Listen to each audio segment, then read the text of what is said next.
a village called Obioma. This village was known for its bustling Nkwo market, where traders came from far and wide to buy and sell goods. Among them was Papa Ofini, the most famous meat seller in the entire region. His stall was always full of customers. The meat he sold was unlike any other, soft, tender, and rich in flavor. Women would rush to his stall early in the morning, pushing and shoving just to buy a piece. Even the wealthiest families in Obioma preferred Papa Ofini's meat over the ones from the other butchers. Yet, there was something strange. Nobody ever saw him slaughter cows, goats, or even chickens. He never went to the local abattoir, nor did he ever run out of supply. Some said he had a special farm where he raised his own animals. Others believed he had powerful juju that kept his meat fresh forever. For years, people had been disappearing in Obioma. Travelers who stopped by the village never made it to their destinations.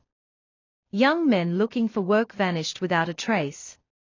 Even beggars who slept in the market at night were never seen again. But nobody connected these disappearances to Papa Ofini. After all, he was a respected elder, a kind man who gave out free meat to the poor. Then one evening, Nena, a sharp-eyed young girl, noticed something strange.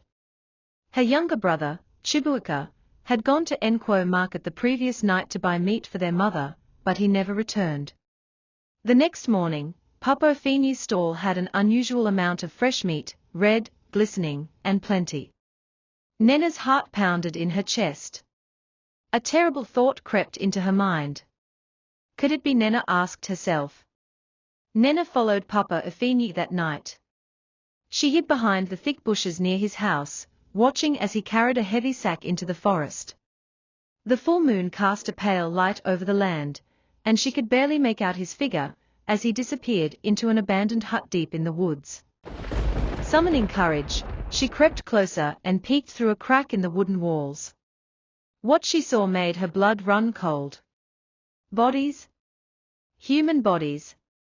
Some freshly butchered, others hanging from hooks like meat in a slaughterhouse. Skulls piled in the corner, and the air was thick with the smell of blood and decay. Papa Ofini was sharpening his machete, humming a tune as he sliced through a limb, preparing it for the next market day. Nena clamped a hand over her mouth to keep from screaming. She turned and ran as fast as she could back to the village. The next morning, as the market filled with its usual crowd, Nena burst into the square, shouting, "Papa Ofini is a murderer. He sells human flesh." At first, people laughed. It was impossible. Papa Ofini, the kind meat seller. But when a group of strong young men stormed his house and found the human remains, the laughter turned to horror. The village chief ordered his immediate arrest. Papa Ofini tried to run, but the villagers seized him, dragging him to the center of Nkwo market.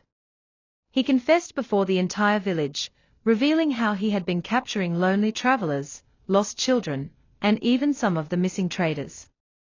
He had been doing it for years, and nobody suspected a thing. Furious, the villagers tied him to a stake and set it ablaze. His screams filled the air, mixing with the cries of the families who had lost loved ones to his evil trade. From that day on, no one ever bought meat at Nkwo market without first asking, where did this come from? And as for Nena, the little girl, she became a hero, the girl who exposed the butcher of Nkwo market.